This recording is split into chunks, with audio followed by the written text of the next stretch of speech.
नमस्कार दोस्तों, मैं हूं अनिल सिंह राठौड़ और आपका स्वागत है DAPIS प्लेटफॉर्म में। पिछले 2 लेक्चर्स में हमने मध्य प्रदेश PCS का जो एग्ज़ाम 25 जुलाई को कंडक्ट किया गया है उसका डिस्कशन किया था। उसी के कंटिन्यूएशन में हम इस वीडियो लेक्चर को आगे करेंगे। इस वीडियो लेक्चर को बनाने का पर्पज़ क्या है या फिर आपको इस वीडियो लेक्चर को क्यों देखना चाहिए, उसका इंपॉर्टेंस क्या है, इस चीज़ को आप जस्टिफाई कर लीजिए, समझ लीजिए।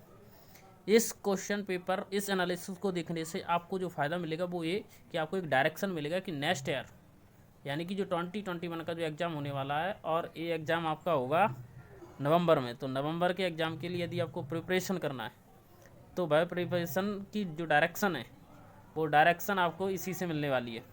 तो इसलिए आपसे रिक्वेस्ट है कि आप इस डिस्कशन को कृपया करके पूरा देखें और हमारे चैनल को सब्सक्राइब जरूर कर लें। डिस्कशन को स्टार्ट करते हैं। पहला क्वेश्चन ये रहा आपका कि सूची 1 को सूची 2 से मैच कीजिए, मिलाना है सूची 1 को सूची 2 से। लेकिन मिलाना क्या है, सबसे पहले इस चीज़ को डिसाइड कर लीजिए। तो हमें करेक्ट स्टेटमेंट्स इसमें देखना है, यानी क्वेश्चन को सॉल्व करने से पहले ये फाइनलाइज कर लेना बहुत ज़रूरी होता है कि करेक्ट और इनकरेक्ट स्टेटमेंट में से हमें क्या फाइंड करनी है। तो 1 साइडेड इज ग्रासलैंड, घास के मैदान है, और किस देश यानी कंट्री या कॉन्टिनेंट में वो सिचुएटेड है, अवस्थित है, ये बताना है। Steppes, prairie, belts and downs, right. तो ये आपको मैचअप करना है। स्टेपीज कहाँ है ये आपको मालूम होना चाहिए। विश्व के घास के मैदान, विश्व के पर्वत पहाड़, ये याद होना चाहिए। स्टेपीज आपको देखने को मिलेगा रूस में, तो इसका आंसर हो जाएगा 3, पहले का 3। प्रेरीज, घास का मैदान आपको देखने को मिलेगा कहाँ पे, संयुक्त राज्य अमेरिका में, तो इसका आंसर हो जाएगा 2। बेल्ट्स, ये घास का मैदान आपको देखने को मिलेगा दक्षिण अफ्रीका में, तो इसका आंसर हो जाएगा कितना, बेल्ट्स दक्षिण अमेरिका में हो गया। प्रेरीज आपका 2 नहीं, जबकि प्रेरीज में कितना 1 है। और बेल्ट्स कहाँ है, साउथ अफ्रीका में, तो इसका हो गया 2। डाउन्स कहाँ है, डाउन्स है ऑस्ट्रेलिया में। तो कोड क्या बना, 3124, यानी 3124। जो 3124 कोड होगा वही हमारा आंसर होगा। ये दिए गए 4 ऑप्शन में हम देखेंगे कि करेक्ट ऑप्शन कौन सा। हमारा कोड क्या था, 31 और 24, भूलना नहीं, थोड़ा बुद्धि को सवाई होगा, करा करो एक्सरसाइज, भूल जाती इतनी जल्दी।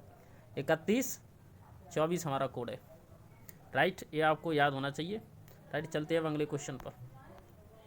आशा है कि ये बिल्कुल सिंपल सा क्वेश्चन आपको समझ में आ गया होगा। अगला क्वेश्चन है कि भारत के किस राज्य में सागौन के वन सर्वाधिक हैं, यानी कि क्षेत्रफल की दृष्टि से। याद रखिए, क्वेश्चन को पढ़ने से पहले क्वेश्चन पढ़ा कैसे जाता है, नॉलेज होना अत्यंत आवश्यक है। इस क्वेश्चन में जो आपसे पूछा जा रहा है वो पूछा जा रहा है क्षेत्रफल की दृष्टि से। क्वेश्चन को पढ़ने का सही तरीका है कि क्या पूछा गया उसे अंडरलाइन कर लीजिए। आपने इसे अंडरलाइन कर दिया, कि भारत के किस राज्य में सागौन के वन का क्षेत्र सर्वाधिक है, तो क्षेत्र को अंडरलाइन कर दिया, यानी हमें परसेंटेज नहीं देखना, क्षेत्र देखना। तो झारखंड, आंध्र प्रदेश, उत्तराखंड, मध्य प्रदेश। तो कई लोगों ने इसे पढ़ते ही आंसर लगा दिया होगा उत्तराखंड, लेकिन आप भी सावधान रहिए, ये आपका आंसर इनकरेक्ट है, सॉरी। इसका जो करेक्ट आंसर रहेगा वो होगा मध्य प्रदेश। कैसे, जो उत्तराखंड है वो सागौन के नहीं बल्कि साल के वृक्षों के मामले में पहले स्थान पर है, राइट। सागौन के वृक्षों के लिए हमारा प्यारा मध्य प्रदेश, हृदय प्रदेश, सागौन प्रदेश जो मध्य प्रदेश ही है। तो मध्य प्रदेश प्रथम स्थान पर किस किस में है, सोयाबीन के उत्पादन में, सागौन के क्षेत्रफल की दृष्टि से, और इससे जवाहरलाल नेहरू ने जो हृदय प्रदेश की संज्ञा दी थी। अगला क्वेश्चन ये रहा आपका। लेकिन इस क्वेश्चन को पढ़ने में एक सावधानी रखने की ज़रूरत है कि हमें सही सुमेलित करना है या गलत सुमेलित करना है, या गलत को फाइंड करना है। इस चीज़ को सबसे पहले वेरीफाई कीजिए। तो हमें उस चीज़ को देखना जो सुमेलित नहीं है, यानी उस चीज़ को देखना जो सुमेलित नहीं है। तो हम उस चीज़ को यहाँ पर नोटिफाई करेंगे जो सुमेलित नहीं है, क्योंकि अब ये 4 ऑप्शन में से 3 ऐसे होंगे जो सुमेलित होगा और एक चौथा ऑप्शन ऐसा होगा जो सुमेलित नहीं होगा। हमें उस चौथे को ही फाइंड करना जो कि सुमेलित नहीं है। अब आप इस क्वेश्चन को कैसे सॉल्व करेंगे, तो ये आंसी राष्ट्रीय उद्यान कर्नाटक में, ये सही सुमेलित है।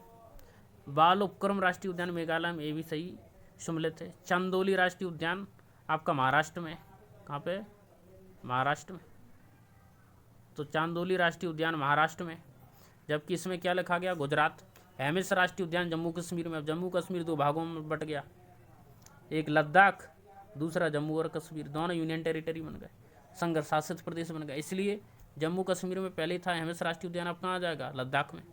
तो ये सही है। तो गलत स्टेटमेंट कौन सा हो गया, चंदोली राष्ट्रीय उद्यान गुजरात में ना होकर के महाराष्ट्र में, राइट।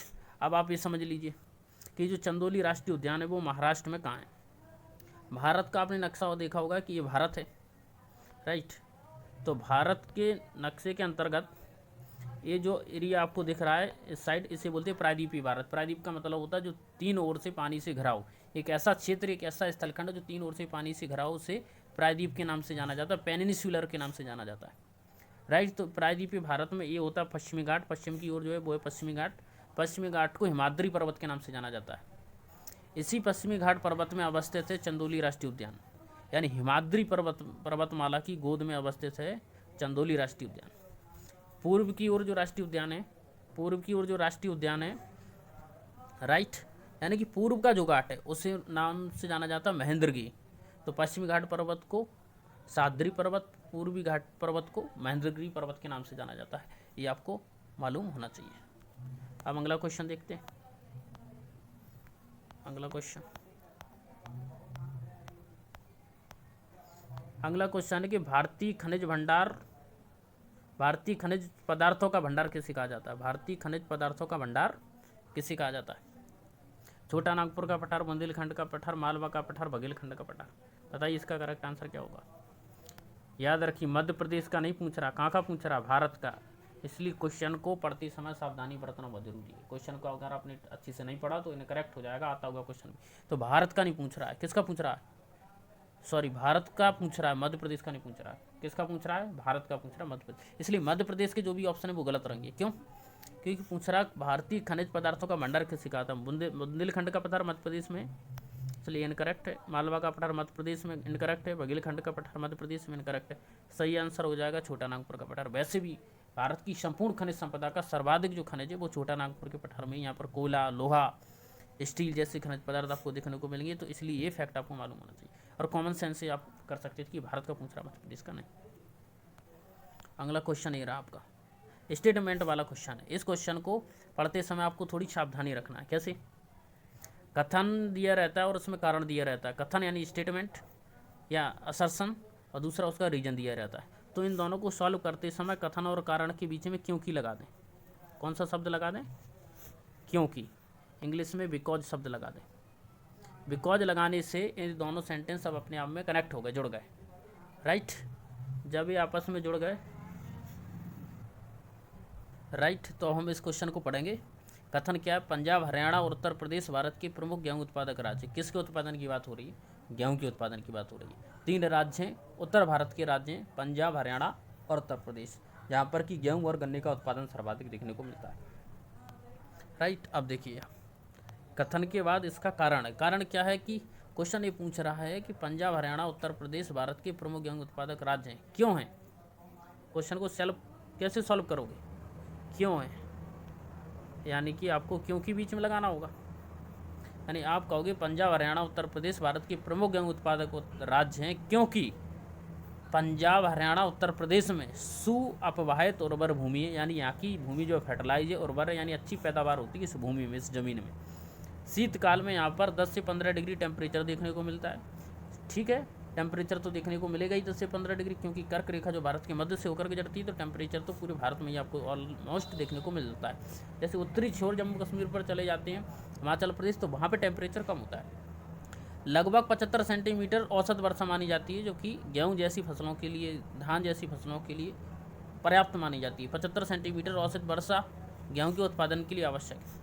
तो बात समझ में आई। दोनों को मिलाकर पढ़ा, कैसे पढ़ा, पंजाब, हरियाणा, उत्तर प्रदेश भारत के प्रमुख गेहूँ उत्पादक राज्य क्योंकि यहाँ पर सुअपवाहित उर्वर भूमि है, शीतकाल में 10 से 15 डिग्री टेम्परेचर रहता है, औसत वार्षिक वर्षा 75 सेंटीमीटर के लगभग होती है, जो गेहूँ के लिए पर्याप्त है। तो कहेंगे कथन भी सही है और कारण भी सही है। कथन भी सही है, कारण भी सही है, कह दीजिए कि।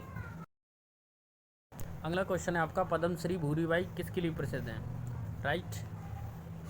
चित्रकारी के लिए, संगीत के लिए, नृत्य के लिए, लेखन के लिए। तो पद्मश्री भूरीबाई जी को अभी पद्मश्री अवार्ड दिया गया है, और इनको पद्मश्री अवार्ड लोक जीवन की चित्रकला के लिए दिया गया है, यानी कि आम जनजीवन की, लोक जीवन की है, लोगों से जुड़ी हुई, आम आदमी से जुड़ी हुई है, उस संस्कृति के लिए इन्होंने जो है चित्रकारी के लिए पुरस्कार दिया गया है, यानी कि इन्होंने आम लोगों की समस्याओं को चित्रकारी के माध्यम से उद्घाटित किया है, राइट।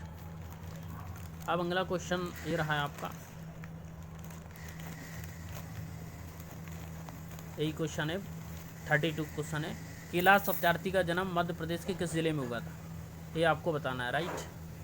कैलाश सत्यार्थी जी को बचपन बचाओ आंदोलन के लिए जाना जाता है। कैलाश सत्यार्थी जी को बचपन बचाओ आंदोलन के लिए जाना जाता है, राइट।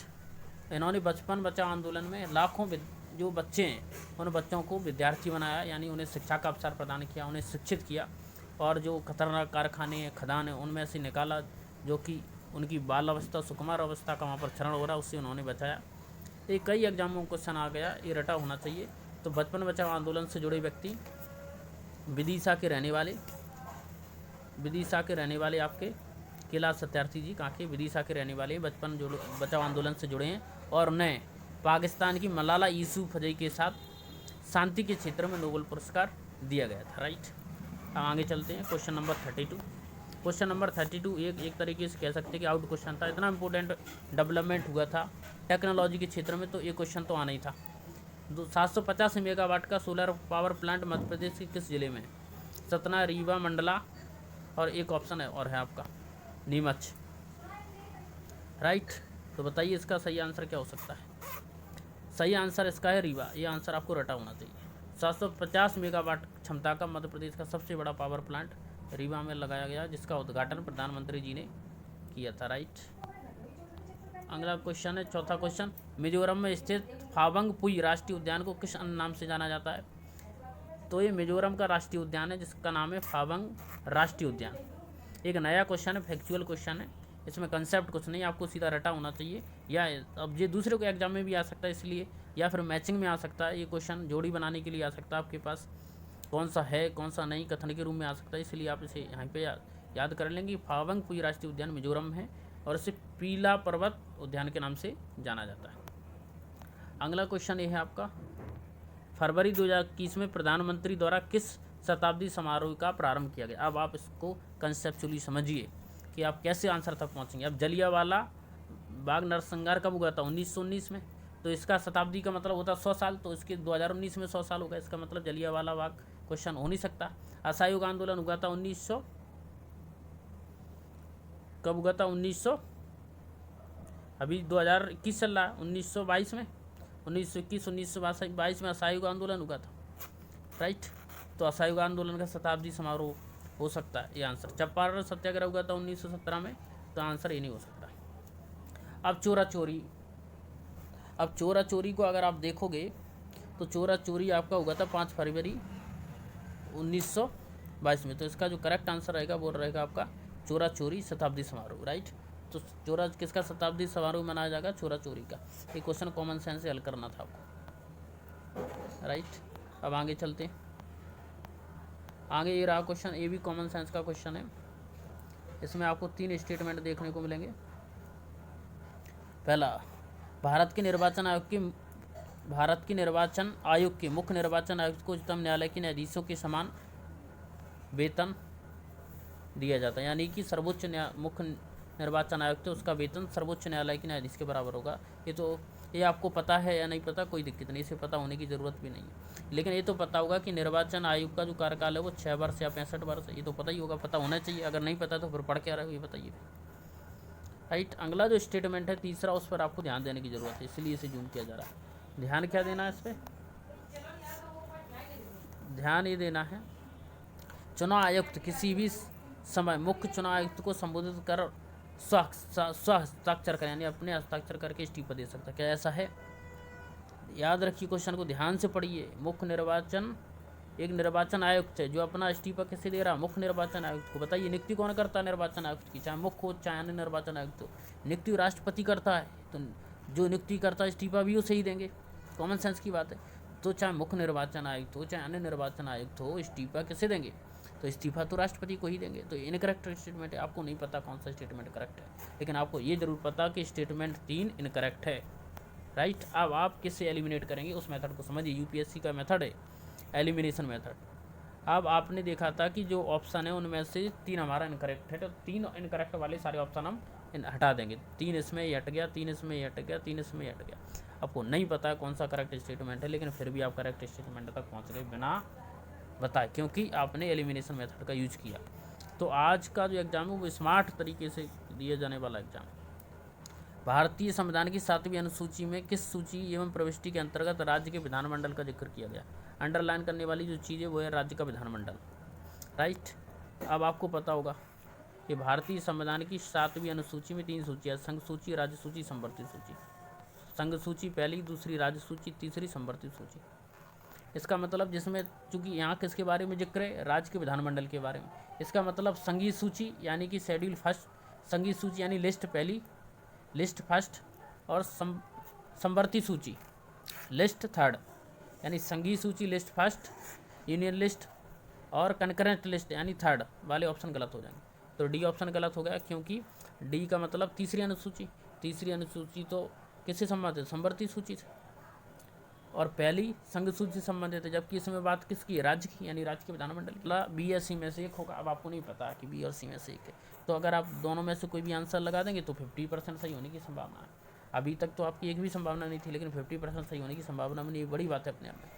लेकिन आपको यदि इतना भी पता है कि सूची 2 यानी लिस्ट सेकंड और प्रविष्टि नंबर 37, तो आपका करेक्ट आंसर हो जाएगा सी, राइट। अब आगे चलते हैं। मध्य प्रदेश राज्य निर्वाचन आयुक्त का गठन किया गया। अब इस क्वेश्चन में थोड़ा सा पैच है, क्योंकि जहाँ ये जो ऑप्शन 1 फरवरी 1994, 1 फरवरी को तो मध्य प्रदेश राज्य निर्वाचन आयोग के लिए अधिसूचना नोटिफिकेशन जारी किया गया था। इसका एक्चुअल गठन हुआ था 15 फरवरी को 1994 में। तो 15 फरवरी ऑप्शन है नहीं, तो यहाँ पर हम लमसम ऑप्शन मान सकते हैं वो है 1 फरवरी 1994। आगे क्वेश्चन देखते हैं। आज 40 क्वेश्चन तक हम डिस्कशन करेंगे। अगला 39वां क्वेश्चन है, 2 या 2 से अधिक राज्यों के लिए संयुक्त राज्य लोक सेवा आयोग की स्थापना किस प्रकार की जा सकती है? जब भी ऐसे क्वेश्चन आए जिसमें ए और बी दोनों 2 ऑप्शन हो, तो आप बीच में प्लस यानी कि हिंदी में और लगा के पढ़ें। यदि संबंधित राज्य इस संबंध में करार करते, कहेंगे बिल्कुल सही बात है। और मतलब मिला के संसद विधि द्वारा संयुक्त लोक सेवा आयोग को नियुक्त कर सकती है, बिल्कुल सही है। लेकिन इसके लिए क्या होगा? राज्यसभा को 2/3 बहुमत से प्रस्ताव को पारित करना पड़ेगा होगा, यानी ये बताना पड़ेगा कि राष्ट्रीय हित में ज़रूरी है कि संसद विधि के द्वारा 2 या 2 से अधिक राज्यों के लिए संयुक्त लोक सेवा आयोग का गठन कर दे। इसके लिए इसका आंसर होगा ए और बी, दोनों कथन सही है। ये आपका अंतिम क्वेश्चन है, इसे आप ध्यान से पढ़िए। किस प्रावधान के अंतर्गत मध्य प्रदेश लोक सेवा आयोग का गठन किया गया? आप इसे कॉमन सेंस से कैसे कर सकते हो सवाल। देखिए, कोई भी कानून जब बनाया जाता है तो उसका पहला जो क्लॉज होता है, वो पहला क्लॉज संबंधित होता है उसके नाम से, उसका नाम, संक्षिप्त नाम क्या है उसका राइट। और सेकंड जो होता है उसके विस्तार से संबंधित होता है कि भाई कहाँ तक इसका विस्तार होगा, राइट। तीसरा जो होता है वो उसके गठन से संबंधित होता है, और चौथे से मुख्य प्रावधान किसी भी कानून के चालू होते हैं। यानी आपको पता है कि धारा 1 नाम से संबंधित होगी, धारा 2 उसके विस्तार वगैरह से संबंधित होगी, और धारा 3 गठन से संबंधित होगी। आपको नहीं पता है कि किस कानून के अंतर्गत मध्य प्रदेश लोक सेवा आयोग का गठन किया गया, लेकिन आपको पता है धारा 3 किसी भी कानून की गठन से संबंधित होती है। तो इसका करेक्ट आंसर आप लगा दोगे बिना पढ़े, कोई पढ़ने की जरूरत नहीं, पढ़ लोगे तो अच्छी चीज़ है। इसका करेक्ट आंसर हो जाएगा बी, यानी राज्य पुनर्गठन अधिनियम 1956 की धारा 118(3). उसका करेक्ट आंसर क्या होगा? राज्य पुनर्गठन अधिनियम 1956 की धारा 118(3), राइट। तो अभी के लिए इतना ही, नमस्कार। अगर आपको हमारा चैनल प्लीज़ लाइक और शेयर करना ना भूलें और हमें इनकरेज करें। नमस्कार, जय।